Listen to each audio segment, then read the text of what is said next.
রামকৃষ্ণনগর এলাকার আনিপুর থেকে ফুসলিয়ে অপহরণ নাবালক কিশোরকে। 4 দিনের মাথায় শিলচরের চিরুকান্দি থেকে উদ্ধার অপহৃত কিশোর। নাবালক ছাত্রকে আটকে রেখে শারীরিক নির্যাতন চালানোর অভিযোগে গ্রেপ্তার যুবক। ঘটনাকে কেন্দ্র করে চাঞ্চল্য রামকৃষ্ণনগর এলাকায়। 1 মার্চ মেডিকেল কলেজের শিলান্যাস করতে রামকৃষ্ণনগরে এসেছিলেন রাজ্যের মুখ্যমন্ত্রী ডক্টর হেমন্ত বিশ্ব শর্মা। মুখ্যমন্ত্রীর এই বহু প্রতীক্ষিত সফরকে ঘিরে রীতিমতো উৎসবের মেজাজে ছিল রামকৃষ্ণনগর এলাকার প্রত্যেক ঘরের থেকে মানুষ ভিড় করে ছুটে এসেছিলেন মুখ্যমন্ত্রীকে দেখতে। এরই মধ্যে ঘটে এক ভয়ঙ্কর ঘটনা। মুখ্যমন্ত্রীর অনুষ্ঠানে আসছে বলে বাড়ি থেকে বেরিয়ে আর ঘরে ফেরেনি আনিপুর এলাকার বছর 16 এক কিশোর। অনেক খোঁজাখুঁজির পর তাকে না পেয়ে অবশেষে 3 তারিখ রামকৃষ্ণনগর পুলিশের দ্বারস্থ হন তার বাবা। তিনি পুলিশকে জানান 1 তারিখ দুপুর থেকেই তার ছেলেকে খুঁজে পাচ্ছেন না, তার মোবাইল ফোনও সুইচড অফ। আত্মীয় স্বজন বন্ধু বান্ধবের ঘরেও তার কোনো খবর পাননি।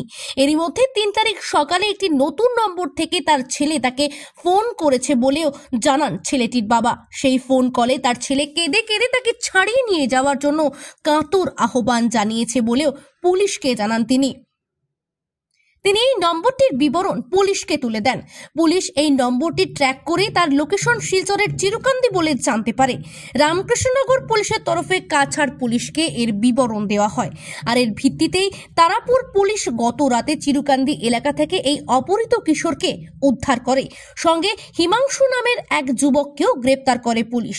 এদিকে এই খবর পেয়ে সোমবার ভোরে তাদের নিয়ে আসে রামকৃষ্ণনগর পুলিশ। খবর দেওয়া হয় কিশোরের ঘরেও। এই কিশোরকে ঘরে তালা বন্ধ করে রেখে শারীরিকভাবে নির্যাতন চালানো হয়েছে বলে জানিয়েছেন তার বাবা। এদিকে স্থানীয় সূত্রে জানা গেছে সামাজিক মাধ্যমে এই কিশোরের সঙ্গে হিমাংশু দাস নামের যুবকের পরিচয় হয়েছিল। আর হিমাংশু দাস নাবালক কিশোরকে বিয়ে করবে বলে ফুসলিয়ে চিরুকান্দি নিয়ে যায়। অন্যদিকে অপহরণের বলি হওয়া কিশোরের পরিবারের তরফে রামকৃষ্ণনগর থানায় একটি মামলা দায়ের করা হয়েছে। পুলিশ মামলাটি 29/24 নম্বরে ও ভারতীয় দণ্ডবিধির 365/377 পক্সে অ্যাক্টের 4 নম্বর ধারায় রেজিস্টার করে তদন্ত আরম্ভ করেছে। এই ঘটনাকে কেন্দ্র করে রামকৃষ্ণনগর ও তার পার্শ্ববর্তী এলাকায় চাঞ্চল্য দেখা গিয়েছে। রামকৃষ্ণনগর থেকে শ্যামল আচার্যের রিপোর্ট, নিউজ অবিকল।